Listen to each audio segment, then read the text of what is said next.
সরকার আওয়ামী লীগের কার্যক্রম নিষিদ্ধও করেছে, কিন্তু এরপর থেকে সোশ্যাল মিডিয়ায় অনেকে আলোচনা করছেন, আমাদের ঘোষণায় অনেকে মন্তব্য করেছেন, ইসলামী আন্দোলন বাংলাদেশ গত 15 বছরের সুবিধাভোগী, অর্থাৎ আপনারা গত 15 বছরে সুবিধা নিয়েছেন, বিএনপি জামাত বর্জন করেছে, এমন কিছু স্থানীয় নির্বাচনে আপনারা অংশ নিয়েছেন। আপনাদের অনুষ্ঠানে সাবেক তথ্যমন্ত্রী, যাকে আসলে নানা মানে পররাষ্ট্রমন্ত্রীও বটে, যাকে নানা অভিধায় অভিহিত করা হয়, সেই ডক্টর হাসান মাহমুদের মতো প্রভাবশালী বিতর্কিত আওয়ামী লীগ নেতার পুরনো ভিডিও এখনো আমরা দেখতে পাচ্ছি, যেখানে তারা আপনাদের সঙ্গে বসে আছেন। কেউ কেউ এমন মন্তব্য করছেন, যখন যারা ক্ষমতায় থাকে আপনারা তাদের সঙ্গে তাল মিলিয়ে চলেন। একটু আপনার মন্তব্য শুনুন। এইটা ভুল বলছেন। যখন যারা ক্ষমতায় থাকে ইসলামী আন্দোলন তাদের সমস্ত সমস্যাগুলি, দুর্নীতিগুলি তুলে ধরে, এটা বলতে পারে। আচ্ছা, আপনি কি দেখেছেন সেখানে শুধু হাসান মাহমুদকে, সেখানে কি বুলু সাহেবকে দেখেন নাই? দেখছি, আমার পাশে দেখছি। সেটা বললেন না কেন? না, বুলু সাহেবকেও দেখছি, হাসান আমার স্বরাষ্ট্রমন্ত্রীর সাথে জি আপনি বলেন, আপনি শেষ করেন, তারপর আমি বলবো। আমি শেষ করি। আপনার হাসান মাহমুদ সাহেবের সাথে আমার বক্তব্য মানে আমাদেরকে বসতে দেখছেন, কিন্তু তারপরে আমি যখন বক্তব্য দিয়েছি তখন এই বক্তব্য দিয়েছিলাম সেটা তো তুলে ধরলেন না। ওই একই স্টেজ আপনি দেখুন সেই বক্তব্য, যে আপনারা বিএনপি বলছেন আমরা এইটা করছি, আওয়ামী লীগ বলছেন আমরা এইটা করছি, কিন্তু কে কত দুর্নীতি করছেন সেটা তো বললেন না। ওই স্টেজে বক্তৃতা দিয়েছে, আপনি শোনেন সেই বক্তৃতা আমি বললাম সবাই আপনার বলতে এইটা। কিন্তু শায়ক, ওই বক্তব্য অনেক বেশি সুগার কোটেড, নাম্বার 1। নাম্বার 2 হচ্ছে, আপনি বঙ্গবন্ধুকে নিয়ে, শেখ হাসিনা যখন প্রধানমন্ত্রী ছিলেন সেই সময় যে বক্তৃতা করেছেন, এখন কি সেটা রিপিট করতে পারবেন বা রিপিট আপনি করতেছেন? শেখ হাসিনাকে নিয়ে আমি কোন তারিফমূলক কোন বক্তৃতা, শেখ হাসিনাকে নিয়ে কোনদিন প্রশংসামূলক, বঙ্গবন্ধুকে নিয়ে, শেখ সাহেবকে নিয়ে কেন বক্তৃতা করেছি, এটা কি এখন করবেন কিনা আবার? 100 বার শোনেন, কেন করবো সেটা আমি বলি। আমি বললাম না আমি কোন জিনিস রোজাত করি নাই, তো কোন জিনিস রোজাত করি নাই। ওকে, যখন শেখ সাহেবের মূর্তি টানানো হয়েছিল তখন আমি কি বক্তৃতা করেছিলাম, যে 72 বছর পরে যদি লেনিনের মূর্তি ক্যারিয়ান দিয়ে তুলে সাগরে ফেলে দেয়, তাহলে আজকে হোক কালকে হোক এই বুড়িগঙ্গা এই মূর্তিকে ফেলানো হবে। এই বক্তৃতা আমার, আমি শুনছি না, আমি জানি না, এবং সেইটা দেখছি। শেখ সাহেবের নিয়ে যে বক্তৃতা করেছিলাম, এটা কি বলতে চেয়েছি দেখেন, শেখ সাহেবের পরিবার কিন্তু এদেশে আসছে ইসলাম প্রচার করার জন্য। আমার মূল উদ্দেশ্যটা কি ছিল, শেখ সাহেব প্রথম কেন অ্যারেস্ট হয়েছিলেন? হিন্দুদের মাধ্যমে তিনি অ্যারেস্ট হয়েছিলেন মুসলমানদেরকে বাঁচাবার জন্য। আমি কি বলেছিলাম, শেখ সাহেব প্রথম কি রাজনীতি শুরু করেছেন? মুসলিম লীগ, পাকিস্তানের পক্ষে রাজনীতি শুরু করেছিলেন। শেখ সাহেব তিনি এইটা করছেন সেইটা করছেন বলছিলাম কেন? নাস্তিকরা শেখ সাহেবকে ধর্মনিরপেক্ষবাদ নাস্তিক পন্থী বানাবার চেষ্টা করছিল। আমি আওয়ামী লীগকে তখন স্মরণ করে দিতে চাই, মূল ভুলবেন না, এদের পরিবার ছিল ইসলামের দাওয়াতে, কিন্তু সেখান থেকে ভেঙে যদি তারা নাস্তিকতাবাদ ধর্মনিরপেক্ষবাদ চাপিয়ে দেয়, তার মানে নিজের সাথে সে আত্মঘাতী করছে। ওই সময় শেখ হাসিনাকেও আপনি তারিফ করেছিলেন ওই একই বক্তব্যে, আপনি একই লাইনে বলেছিলেন যে শেখ হাসিনাও সেই বাবারই উত্তরাধিকার। আমার যদ্দূর মনে পড়ে, আমি একটু আগে শুনেছি, এবং তিনিও একই রকম ভালো মুসলমান, তিনি ভালো কাজ করছেন। এটা বলিনি, আমি বলছি সেই পরিবারে, ওকে, আমি তার পরিবারকে ইঙ্গিত করে তাকে সজাগ করতে চেয়েছি যে আপনার বাবা দাদা এদের মুসলমান, তারা পীর ছিলেন, তারা দাওয়াত দিয়ে এসছেন, আপনি ইসলামের খেলাফ, ইসলামের বিরোধী কোনো কাজ করতে পারেন না। যেরকম কোন ছেলেকে কেউ যদি সতর্ক করায় তখন তার বাপ দাদার কথা বলে, তোমার বাবা এরকম ছিল, দাদা এরকম ছিল, ওকে, তুমি এই কাজ করতে পারো না। আমার এটি উদ্দেশ্য ছিল। কিন্তু শায়ক, আপনি correct me if I am রং, আপনি কি ওই সময় সাবেক প্রধানমন্ত্রী সরকারের, শেখ হাসিনা সরকারের এই 3টা খারাপ নির্বাচন, সীমাহীন দুর্নীতি, এগুলি নিয়ে আসলে কোনো এরকম একটা অবস্থান নিয়েছিলেন যেটা আপনার শক্তি দিয়ে আপনি আসলে নিতে পারতেন? আজকে আপনারা যে অবস্থা দেখছেন, এমন কোন বক্তব্য নাই যে বক্তব্যে শেখ হাসিনার এবং তার 14 গোষ্ঠী এই মন্ত্রী পরিষদের আওয়ামী লীগের দুর্নীতি তুলে ধরি নাই, এমন কোন বক্তব্য সময় ছিল। আমার একটা রিডিং হইলো, আপনারা সেই সময় প্রধান শত্রু হিসেবে গণ্য করতেন হচ্ছেন জামায়াতে ইসলামীকে, তারপরে আওয়ামী লীগের মন্ত্রীদের কিছু দুর্নীতির কথা আপনি বলতেন, কিন্তু বাংলাদেশের যে মানুষের উন্নয়ন, বাংলাদেশের মানুষের সুবিধা, সেগুলির কথাও বলতেন। তার ফলে সরকার, মানে সেই সময়কার সরকার একরকম খুশিই হতো পীর সাহেব চরমনায়ের উপর বা শাহেকে চরমনায়ের উপর, যে তারা আসলে আমাদের পক্ষেই থাকছেন। মানে আমার রিডিং আর কি ওই সময়কার ব্যাপারে। না, সেই রিডিংটা কেন আপনার মধ্যে অনুভূতি কেন হয়েছিল? কারণ আপনারা জামায়াতের খুব সমালোচনা করছেন, তারপরে হচ্ছে সরকার প্রধানের সমালোচনা আপনারা সরাসরি করতেছেন না, দুই একজন মন্ত্রী বা দুই একটা ঘটনার কথা বলে বলতেছেন। আমার মনে হয় আপনার কাছে এটা দৃষ্টিগোচর হয়নি। আমার মনে হয় আচ্ছা ঠিক আছে, আমি আবার চেক করবো না, একটা বক্তব্য। জি, আমি পল্টনে ওই স্যার আপনার সরোয়ার দিতে বলেছিলাম যে শেখ হাসিনা, আপনি শুনে সে বক্তব্য। জি, আমি শুধু একটা এরকম 50টা বক্তব্য দিতে পারবো। জি, শেখ হাসিনা আপনাকে ভারত বাঁচাতে পারবে না, আপনাকে বাঁচাতে পারবে না, আপনাকে পুলিশ মিলিটারি আপনাকে বাঁচাতে পারবে না, আপনাকে ভারতে অবশ্যই ভাবতে হবে। সে বক্তৃতা শুনিয়েন আপনি, অনেক আগের বক্তৃতা। আচ্ছা ঠিক আছে, আপনি যদি বলে থাকেন সেটা আপনার, মানে শেখ হাসিনার দুর্নীতি বা শেখ হাসিনা এইরকম খারাপ 3টা নির্বাচন দিয়েছে, এটা যদি আপনি বলে থাকেন সেটা ঠিক আছে। আমার দর্শকরাও নিশ্চয়ই শুনেছেন, শুনবেন, আমিও শুনেছি। সরকারের প্রতি আপনার সমালোচনা ছিল, কিন্তু সেইটা ছিল হচ্ছে 2 বা 3 নাম্বারে সরকার প্রধানের প্রতি, সরকারের প্রধানের প্রতি আপনি মাননীয় সাহেব, সরকার প্রধানের প্রতি ইউ ওয়্যার সফট, সরকার প্রধানের প্রতি। না, এটা ভুল, এটা ভুল, এই মেসেজ আপনার কাছে সম্পূর্ণ ভুল। আচ্ছা ঠিক আছে, ঠিক আছে, সম্পূর্ণ ভুল। আচ্ছা আমি পরবর্তী প্রশ্নে আসি। সরকার প্রধানের ব্যাপারে আমি যে মন্তব্য করেছি এরকম বক্তব্য আজ পর্যন্ত কেউ দেয়নি। আচ্ছা আমি একটু পরবর্তী প্রসঙ্গে আসি। সেইটা হচ্ছে যে এই শনিবার সোহরাওয়ার্দী উদ্যানে আপনাদের যে মহাসমাবেশ মঞ্চে জামাতের একাধিক নেতাকে আমরা দেখলাম, এনসিপির অন্যতম শীর্ষ নেতা আক্তার সাহেবকে দেখলাম, গণ অধিকারের নুরুল হক নূর সাহেবকে দেখলাম, কিন্তু বিএনপির কেউ সেখানে ছিলেন না। বিএনপিকে কি আপনারা দাওয়াত দেন নাই? আপনারা বিএনপি বিরোধী একটা বড় জোট করতে চাইছেন, এটাই কি আপনাদের উদ্দেশ্য?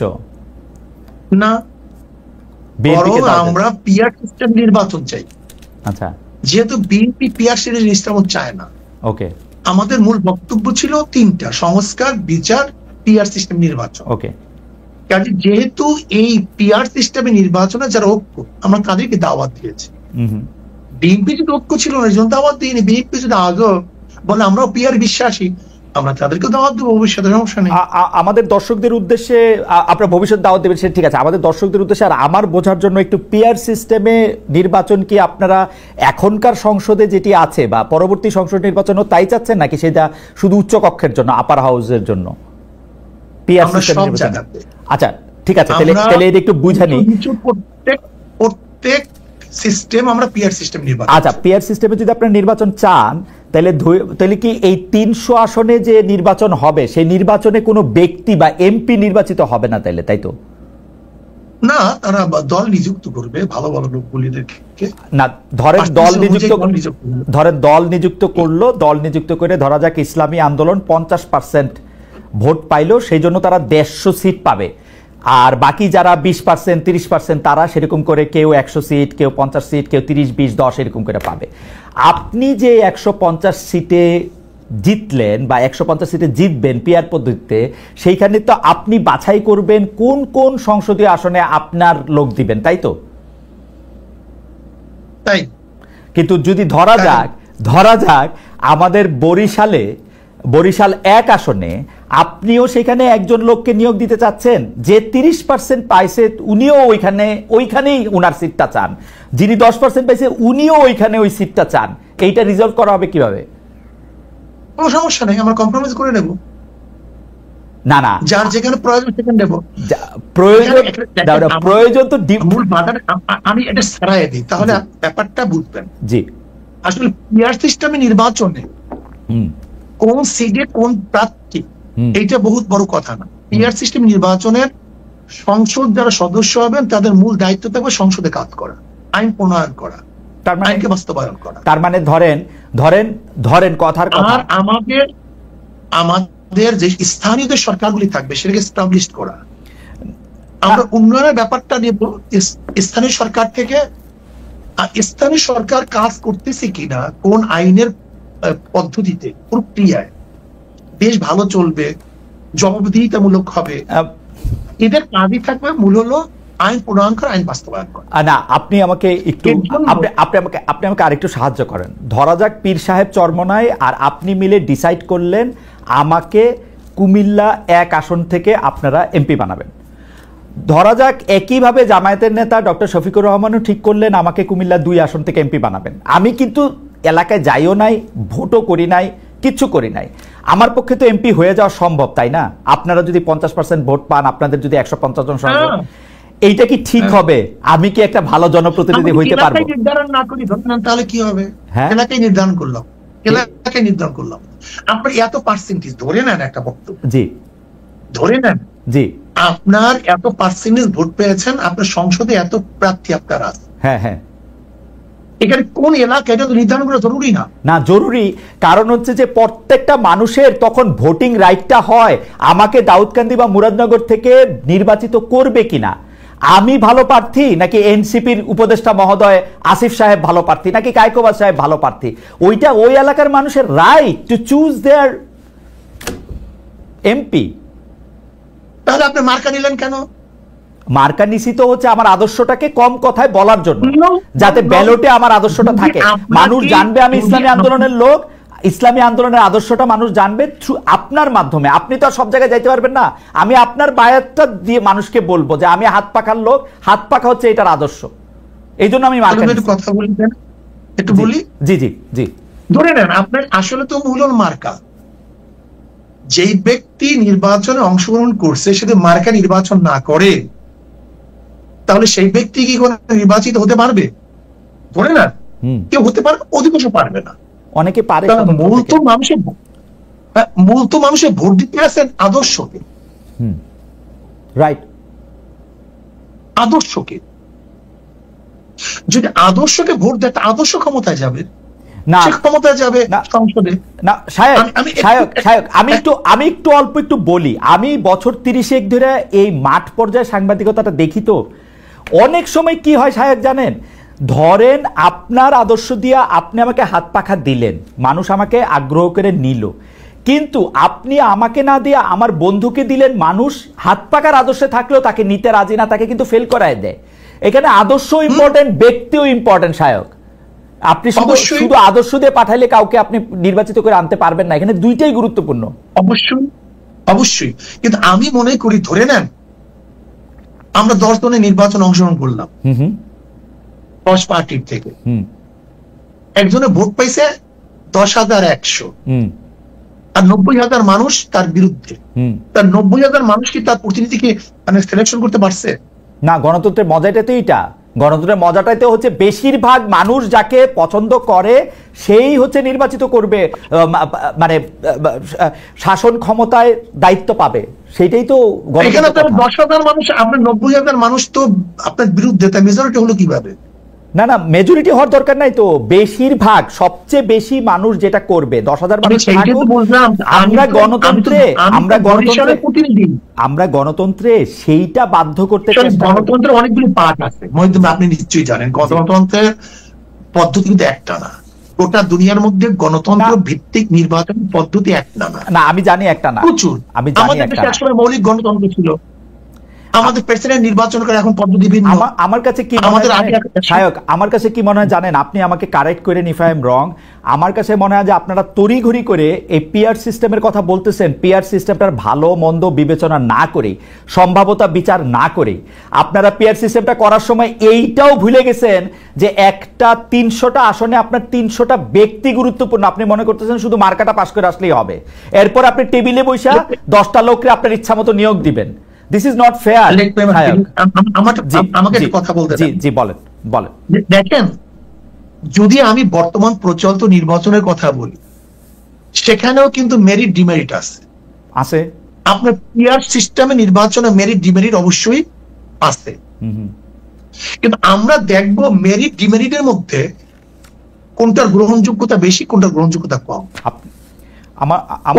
আমার একটা ছোট্ট আবেদন, আমি জানি যে হুজুর আপনি অনেক লজিক্যাল লোক, আপনার সাথে আমি মানে তর্ক করার মানে ধৃষ্টতা ক্ষমা করবেন, কিন্তু আপনি দেখেন যে এটার মধ্যে অনেকগুলি প্র্যাকটিক্যাল প্রবলেম আছে, সেজন্য আমি বলছি আমার কিচ্ছু আসে যায় না, আমি খুব ভালো করে জানি আপনি আমাকে এমপি নমিনেশন দিবেন না, সো আমার কোনো স্বার্থ নাই।